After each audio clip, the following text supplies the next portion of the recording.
Students, welcome to GATE Academy Plus. अब हम देख रहे हैं next topic, equation of motion. ठीक है, इसमें भी हमारा सबसे पहला टॉपिक रहेगा equation of motion for confined aquifer. ठीक है, या आप बोल सकते हो कन्फाइंड ग्राउंड वाटर फ्लो। ठीक है, तो ये पहला हमारा रहेगा कन्फाइंड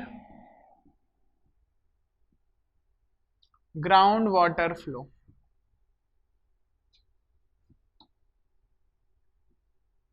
ठीक है, तो अगर मेरा फ्लो, अगर आपका फ्लो अनस्टडी है ना,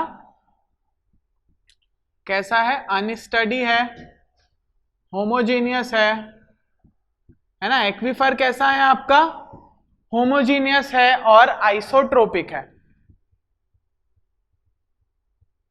ठीक है, फ्लो कैसा है, अनस्टडी है, एक्वीफर होमोजीनियस है और आइसोट्रोपिक है। होमोजीनियस और आइसोट्रोपिक तो पता ही होगा आपको, है ना, मतलब एक जैसा पैटर्न है, ऐसा हम एज्यूम करते हैं। ठीक है, तो मेरा इक्वेशन ऑफ मोशन क्या हो जाएगा इस केस में, वो हो जाएगा D H del square H del Y X square plus del H square upon del Y square plus del H square upon del Z square is equals to S S. अभी आप देखा था क्या होता है एस एस क्या होता है, स्पेसिफिक स्टोरेज अपॉन के क्या था हमारा, कोफिशिएंट ऑफ परमिएबिलिटी, है ना, into del H by del T. ठीक है, चलिए अगर तो ये हमारा ये इक्वेशन काम करेगा किसके लिए, अगर मेरा फ्लो अनस्टडी है और वो कैसा है हमारा, एक्वीफर होमोजीनियस है और आइसोट्रोपिक है। ठीक है, इसको एक और चीज बोला जाता है, इसको हम डिफ्यूजन इक्वेशन भी बोलते हैं। ठीक है, क्या बोलते हैं हम इसको, डिफ्यूजन इक्वेशन। ठीक है, सिमिलरली अगर मेरा फ्लो स्टडी हो गया, ठीक है, अगर मेरा फ्लो स्टडी हो गया, ठीक है, तो यही इक्वेशन क्या हो जाएगी। ठीक है, उसके पहले आप देख सकते हो यहां पे कि एसएस क्या होता है, एसएस है हमारा स्पेसिफिक स्टोरेज, है ना, बताया था मैंने, एसएस क्या है हमारा, स्पेसिफिक स्टोरेज। अगर इससे इनटू बी कर देता हूं तो मुझे क्या मिलता है, कोफिशिएंट ऑफ स्टोरेज एस, है ना, और या हम इसको क्या बोलते हैं, स्टोरेटिविटी, है ना। और अगर मुझे ट्रांसमिसिबिलिटी निकालना है तो मैं यहाँ पे क्या लिख सकता हूँ, ट्रांसमिसिबिलिटी का फॉर्मूला क्या था, के बी। ठीक है, तो आप यहां से देख सकते हो कि अगर मैं एस अगर यहाँ पे रखना चाहूं तो ये एस बाई बी हो जाएगा, है ना, और अगर के रखना चाहूं तो यहाँ पे टी बाई बी आ रहा है इसका, है ना। तो अब अगर यहाँ पे हम रख दें एस एस की जगह मैं चाहूं तो एस बी रख सकता हूं, है ना, और के की जगह टी भी रख सकता हूं। ठीक है, के की जगह टी भी रख सकता हूं और यहाँ पे एस एस की जगह एस रख सकता हूं, क्योंकि देखो अगर मैं इसको एस एस की जगह एस बी रखूंगा, है ना, एस बाई बी रखूंगा और के की जगह टी बाई बी रखूंगा तो ये बी बी कैंसल हो जाएगा, क्या बचेगा, सिर्फ एस बाई टी। ठीक है, तो आप यहाँ पे स्पेसिफिक स्टोरेज भी रख सकते हो या फिर कोफिशिएंट ऑफ स्टोरेज भी रख सकते हो। ठीक है, या फिर आप यहाँ पे ये परमिएबिलिटी रख सकते हो या फिर ट्रांसमिसिबिलिटी भी रख सकते हो। ठीक है, तो इक्वेशन ऐसे चेंज हो जाएगा, दोनों के फॉर्मूले में मैंने बता दिया आपको। ठीक है, चलिए अब देखते हैं अगर स्टडी फ्लो हुआ तो क्या हो जाएगा हमारा, ये टर्म पूरा जीरो हो जाएगा, है ना, ये टर्म पूरा क्या हो जाएगा आपका, जीरो हो जाएगा और इक्वेशन क्या हो जाएगी, del H square plus del Y sorry upon del Y square del X square sorry plus del H square upon del Y square plus del H square upon del Z square is equals to zero. किसके case में, for steady flow. ठीक है, for steady flow. ठीक है, तो for steady flow आप क्या लिख सकते हो, इसको मैं लिख सकता हूं del square H upon del X square plus del square H upon del Y square plus del square H upon del Z square is equals to zero. ठीक है, तो ये किसके लिए है, फॉर स्टडी फ्लो। ठीक है, अब अगर फ्लो सिर्फ वन डायमेंशन है, ठीक है, वन डायमेंशन फ्लो, तो मतलब फ्लो क्या हो रहा है, एक ही साइड हो रहा है, एक ही डायमेंशन में हो रहा है, तो फॉर्मूला क्या हो जाएगा, तो बहुत सिंपल है फॉर्मूला, वो हो जाएगा del H upon del y square is equals to 0। ये एक लाप्लास इक्वेशन बन गई है हमारी, है ना, लाप्लास इक्वेशन ही है सब के सब। अब हम देखते हैं कि अगर कोई कन्फाइंड एक्वीफर है, ठीक है, कोई कन्फाइंड एक्वीफर है और पानी फ्लो हो रहा है एक जगह से दूसरे जगह उस कन्फाइंड एक्वीफर को होते हुए, ठीक है, तो हम डिस्चार्ज कैसे निकाल सकते हैं, ठीक है। तो नेक्स्ट टॉपिक लिखेंगे आप कन्फाइंड एक्वीफर, है ना, नेक्स्ट लिखेंगे confined ground water flow between two bodies, है ना, बिटवीन टू वाटर बॉडीज, ठीक है। तो हम यहां लिखेंगे confined ground water flow, confined, अभी कन्फाइंड ही देख रहे हैं हम, ठीक है, इसके बाद अनकन्फाइंड देखेंगे। Confined ground water flow, ground water flow, ठीक है, फ्रॉम टू वाटर बॉडीज, ठीक है, या confined aquifer ground water flow between two water bodies, ठीक है, टू वाटर बॉडीज, ठीक है, ये हो गई हमारी हेडिंग। तो इसमें हम क्या देखेंगे कि जब एक रिजर्वायर है मान लो या कुछ एक टैंक है, वहां से एक्वीफर के होते हुए हमारा पानी दूसरे टैंक तक जा रहा है, ठीक है, तो उसका डिस्चार्ज कैसे निकाल सकते हो आप, ठीक है, मतलब फ्लो कैसा हो रहा है, वन डायमेंशनल हो रहा है फ्लो, ठीक है। चलो ये देख लेते हैं, हम इसको ऑब्जर्व करते हैं। तो यहां मान लेते हैं यहां पे कुछ पानी है, ठीक है, यहां पे कुछ पानी है जिसकी हाइट कितनी है, जिसकी हाइट है मान लेते हैं हम h0, ठीक है, कितनी है, स्मॉल h0, ठीक है। यहां पे हमारा एक्वीफर है, ठीक है, जो कि कैसा है, कन्फाइंड है, ठीक है, कन्फाइंड है मतलब दोनों साइड क्या है, रॉकी स्ट्रेटा है ना, कन्फाइंड मतलब दो इम्परविस लेयर के बीच में ये फंसा हुआ है, ठीक है, पानी निकल नहीं सकता कहीं से, ठीक है।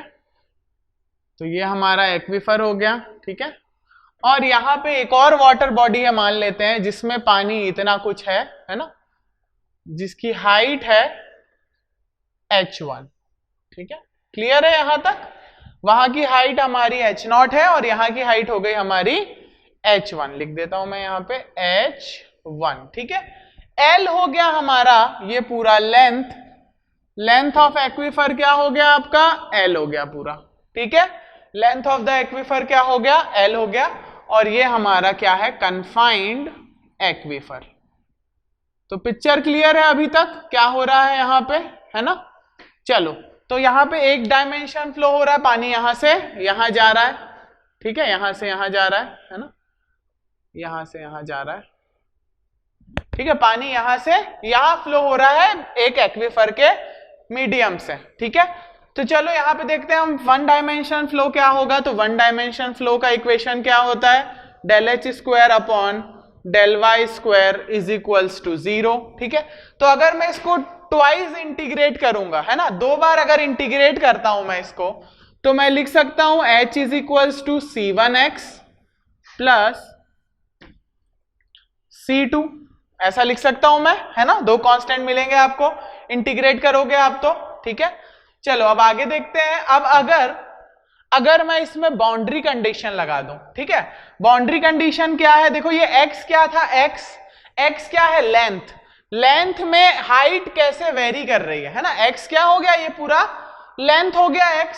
तो मैं मान लेता हूं कि जब मेरा x 0 था, x क्या था, x 0 कहां पे था, इस पॉइंट पे था, x 0 था जब, when x is equals to 0, तब मेरा h क्या था, तब मेरा h क्या था, हाइट क्या थी तब मेरी h0, क्या थी हाइट मेरी h0, ठीक है। तो जब मैं इसको पुट करता हूं इस इक्वेशन में, तो h की जगह मैं क्या लिख दूंगा, h0, है ना, C1 इंटू 0 प्लस C2, ठीक है। तो यहां देखो C2 की वैल्यू क्या निकल के आ रही है, मैं यहां लिख देता हूं। तो देखो C2 की वैल्यू क्या निकल के आएगी, C2 की वैल्यू आ जाएगी H0, है ना, C2 की वैल्यू क्या निकल के आ रही है, H0 या H0 जो आप बोलना चाहो, ठीक है। चलो आगे देखते हैं। अब हमारा HC2 तो आ गया, अब मैं एक और बाउंड्री कंडीशन लगा सकता हूं, ठीक है। ये अगर बाउंड्री कंडीशन 1 है तो मैं एक और बाउंड्री कंडीशन 2 लगा देता हूं, है ना। जब x था मेरा L, x कहां था, x था जब यहां कहीं पे, x is equals to L के बराबर था जब, ठीक है। तो हमारा h कितना था, तो h कितना था, h था मेरा H1, ठीक है। h कितना था, H1 था, ठीक है। चलो अब अगर मैं इसको इक्वेशन में रखूंगा, क्योंकि मेरे पास तो C2 की वैल्यू भी आ चुकी है ना। तो अब अगर हम इसको इक्वेशन में रखेंगे तो इक्वेशन क्या थी, h is equals to C1x plus C2 थी हमारी इक्वेशन, ठीक है। अब इसमें मैंने h की जगह रख दिया H1, ठीक है। C1 है नहीं हमारे पास, x की जगह मैंने रख दिया L, क्योंकि x तो अब किसके बराबर हो गया है, L के बराबर हो गया, क्लियर है। C2 क्या हो जाएगा, C2 की वैल्यू हम पहले ही निकाल चुके हैं, कितनी है, वो है H0, ठीक है। तो यहां मैंने लिख दिया H0, ठीक है। अब आप इसको सॉल्व करोगे C1 के लिए तो देखो क्या निकल के आता है, C1 इज इक्वल्स टू अगर मैं लिखना चाहूं तो मैं कुछ ऐसा लिख सकता हूं, माइनस, है ना, minus H0 minus H1 divided by L, ठीक है। C1 मिल चुका है मुझे, C1 कितना आया, H0 minus H1 upon L, ठीक है। अब अगर मैं डार्सी लॉ देखूं, है ना, तो अकॉर्डिंग टू डार्सी लॉ, ठीक है, डिस्चार्ज पर यूनिट विड्थ, ठीक है, लिख देता हूं यहां मैं, according to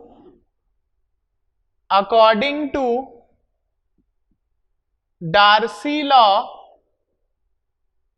according to Darcy law क्या होता है, according to Darcy law Q is equals to K B del H, ये माइनस में, अपॉन डेल एक्स, ठीक है, del H upon del X. और ये क्या बताता है मुझे, ये बताता है मुझे डिस्चार्ज पर यूनिट विड्थ, ठीक है। यहां मैं लिख देता हूं डिस्चार्ज पर यूनिट विड्थ, ठीक है। यहां तक क्लियर है अभी तक आपको। तो देखो मेरे पास h की वैल्यू आ चुकी है, h एक इक्वेशन बन चुका है हमारे पास, क्या बन गया है, h इज इक्वल्स टू मैं लिख सकता हूं H0 माइनस, है ना, या हम यहां प्लस लिख देते हैं, फिर माइनस आ जाएगा, बात वही है, H0 minus H1 upon L। ये बन चुकी है हमारी इक्वेशन, है ना। इनटू कर दूंगा मैं, इनटू कर देंगे x, देखो कैसे बनी, क्योंकि देखो C1 की वैल्यू क्या आई है, C1 की वैल्यू आई है minus H0 minus H1 upon L। तो यहां मैंने लिख दिया C1x हो गया, ये x अच्छे से लिख लेंगे, है ना, ये x है यहाँ पे। तो ये क्या हो गया, C1x प्लस C2 की वैल्यू क्या निकल के आई थी, H0, यही तो मेरा h का इक्वेशन है, ये देखो यही तो मेरा h का इक्वेशन है। h कैसे निकलेगा, h is equals to C1x plus C2, C1 की वैल्यू आई है minus H0 minus H1 upon L, ठीक है, यहाँ पे है हमारे पास, इंटू x प्लस H0, ठीक है, यहां तक आ गया हमारे पास। अब अगर मैं इसका del H by del X निकालना चाहूं तो क्या निकल के आएगा, देखो ये तो हो जाएगा 0, डिफरेंशिएट करूंगा अगर, क्योंकि x का कोई टर्म नहीं है, इसके पास x का टर्म है, डिफरेंशिएट होगा तो ये कितना हो जाएगा, ये हो जाएगा minus H0 minus H1 divided by L, ठीक है, ये हो जाएगा। अब अगर मैं इसको इक्वेशन में रखता हूं तो देखो इक्वेशन क्या हो जाएगी, Q is equals to minus K B into, ठीक है, के बी इंटू डेल एच क्या आ गया हमारा, del H by del X हो जाएगा यहाँ पे, minus H0 minus H1 upon L, ठीक है, ठीक है। तो देखो यहाँ पे Q क्या हो जाएगा, अब ये दोनों माइनस और माइनस क्या हो जाएंगे, कैंसल, तो मेरे पास Q की वैल्यू क्या आ जाएगी, Q is equals to K B, है ना, के B H0 minus H1 upon L, ठीक है। ये आ गया हमारे पास डिस्चार्ज पर यूनिट विड्थ निकालने का फॉर्मूला, जब मेरा पानी कहां से कहां जा रहा हो, जब हमारा पानी इस साइड से इस साइड या फिर एक कन्फाइंड एक्वीफर से होते हुए एक वाटर बॉडी से दूसरी वाटर बॉडी जा रहा हो, तो आप कैसे निकालोगे डिस्चार्ज? इस फॉर्मूले से, ठीक है, क्योंकि विड्थ तो कॉमन है, विड्थ तो यूनिट है ना, विड्थ हमने क्या लिया है? यूनिट विड्थ लिया, ठीक है। चलिए, थिकनेस हमने पूरी लिया, थिकनेस क्या हो जाएगी इसकी? बी। थिकनेस क्या है? बी। चलिए अब एक क्वेश्चन देखते हैं इससे related. A confined horizontal aquifer of thickness 15 metre and permeability K is equals to 20 metre per day, ठीक है। दोनों चीज दिया हुआ है, K भी दिया हुआ है और B भी दिया हुआ है, ठीक है। आगे देखते हैं, इसको माइनस अच्छे से लिख लेना है ना, माइनस है ये। चलो आगे देखते हैं, आगे क्या बोल रहा है? Connects to reservoir M and N, ठीक है, सेम केस है। M यहां पे है मान लो M, और N को एक रिजर्वायर, एक कन्फाइंड एक्वीफर जोड़ रहा है जिसकी थिकनेस है 15 मीटर और जिसकी परमिएबिलिटी है 20 मीटर पर डे, ठीक है। सिचुएटेड 1.5 किलोमीटर अपार्ट, ठीक है। तो L भी दिया है आपको, L कितना है? 1.5 मीटर की दूरी पे है दोनों, ठीक है। L भी गिवन है आपको। नेक्स्ट देखते हैं, the elevation of the water surface in the reservoir M and N measured from the top of the aquifer are 30 metre and 10 metre respectively, ठीक है। तो वाटर का लेवल भी दिया हुआ है 30 मीटर एंड 10 मीटर दिया हुआ है। If the reservoir M is polluted by a contaminated suddenly, ठीक है, is polluted by a contaminant suddenly, how long will it take, है ना, how long will it take the contaminant to reach the reservoir N, ठीक है। Assume N is equals to, porosity दिया हुआ है आपको कितना? 0.30, ठीक है। आपको क्या निकालना है कि कितने टाइम बाद वो जो पॉल्यूटेंट है जो M में है वो N तक कैसे आएगा, ठीक है। तो हमको वेलोसिटी चाहिए कि कितनी वेलोसिटी से वो फ्लो कर रहा है, ठीक है, कितनी वेलोसिटी से वो फ्लो कर रहा है, डिवाइडेड बाय हम लेंथ कर देंगे तो हमको क्या मिल जाएगा? टाइम मिल जाएगा, ठीक है।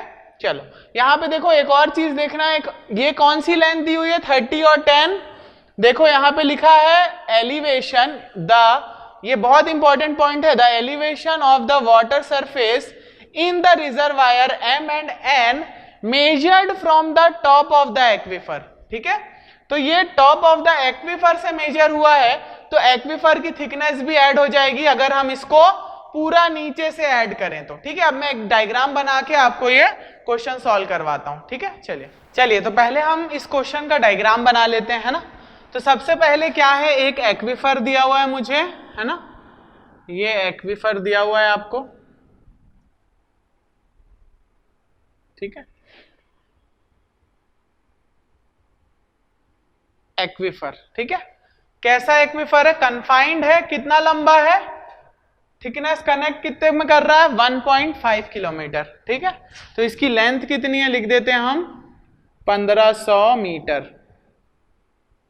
ठीक है। अब आपको क्या बोला है? अब आपको बोला है कि जो M है ना, M को यहां पे रिजर्वायर है एक, मान लेते हैं M यहां पे एक रिजर्वायर है बड़ा सा, ठीक है। इसकी हाइट कितनी है? ये हो गया आपका M। इसकी हाइट कितनी है रिजर्वायर की? देखो, water surface in reservoir M and N measured from the top of the aquifer are 30 metre and 10 metre, ठीक है।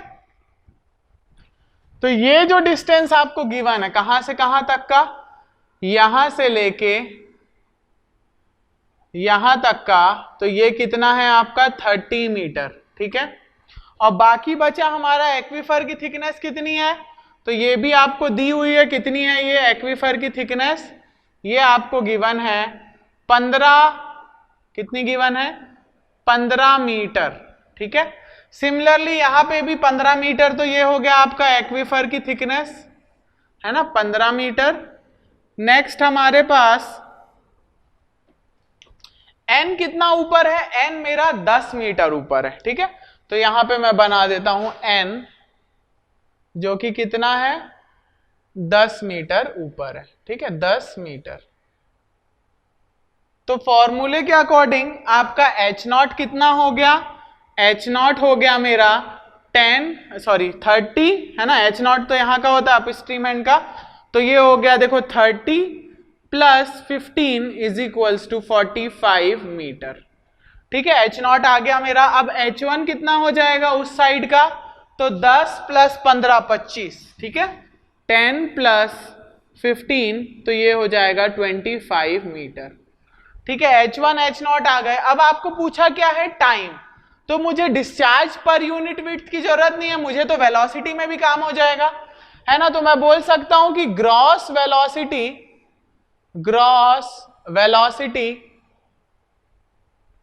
किसके बराबर हो जाएगी। तो देख रहे थे हमने, है ना, हमने देखा था कि जब मैं डिस्चार्ज पर यूनिट विड्थ का फॉर्मूला निकाल रहा था, यूनिट विड्थ है ना, याद रखना, डिस्चार्ज पर यूनिट विड्थ का फॉर्मूला हम बना रहे थे, तो हमारे पास कुछ ऐसा फॉर्मूला था। ठीक है, अब अगर देखो विड्थ तो यूनिट है ना, विड्थ तो यूनिट है और थिकनेस को मैंने हटा दिया, बी क्या थी, थिकनेस थी, तो अगर ये हट गई तो एरिया हट गया, हमारा एरिया वाला टर्म आपका हट गया, तो अब ये क्या बचा, अब ये किसी के बराबर नहीं, अब ये किसके बराबर है, v के बराबर है। ठीक है, तो चलो इसको सॉल्व करते हैं। k की वैल्यू क्या है, k की वैल्यू है 20, ठीक है, h नॉट कितना है 45 माइनस h1 कितना है 25 डिवाइडेड बाय 1500, तो यहां देखो कितना निकल के आ रही है मेरी ग्रॉस वेलोसिटी, है ना। तो ग्रॉस वेलोसिटी देख लेते हैं हम, ग्रॉस वेलोसिटी कितनी निकल के आ रही है, तो ये निकल के आ रही है अराउंड मेरे पास 20 इंटू 45 माइनस 25 अपॉन 1500। ठीक है, तो ये निकल के आ रही है 0.267, कितनी आ रही है 0.267, किस में आएगी, यूनिट क्या होगा आपका, मीटर, मीटर में तो है ना, और टाइम कितना लग जा रहा है इसको, तो हमारे पास परमिएबिलिटी का यूनिट क्या था, डे, है ना, तो यहां पे आ जाएगा मीटर पर डे। ठीक है, चलो v आ गया, वेलोसिटी आ गई। अब आपको पता है एक्चुअल वेलोसिटी तो कुछ अलग होती है फोर्स के कारण, तो वो कितना हो जाएगा, वो हो जाएगी ग्रॉस वेलोसिटी अपॉन पोरोसिटी, तो ग्रॉस वेलोसिटी कितनी आई है 0.267 अपॉन 0.32, तो ये देखो ये कितनी निकल के आ रही है, ये निकल के आ रही है मेरे पास, सॉरी यहाँ पे है 0.3, है ना, हमारी पोरोसिटी कितनी थी 0.3, तो ये निकल के आ रही है 0.3, ये निकल के आ रही है 0.89 मीटर पर डे। ठीक है, तो एक दिन में कितना पानी खिसकता है, यहां से यहां कितना आ पाता है 0.89 मीटर। ठीक है, तो उसको n में आने के लिए, यहां पे है n मेरा, n यहां पे है कहीं पे, तो n में आने के लिए उसको क्या करना पड़ेगा, n में आने के लिए उसको 1500 मीटर ट्रेवल करना पड़ेगा। ठीक है, तो टाइम टेकन कितना हो जाएगा, टाइम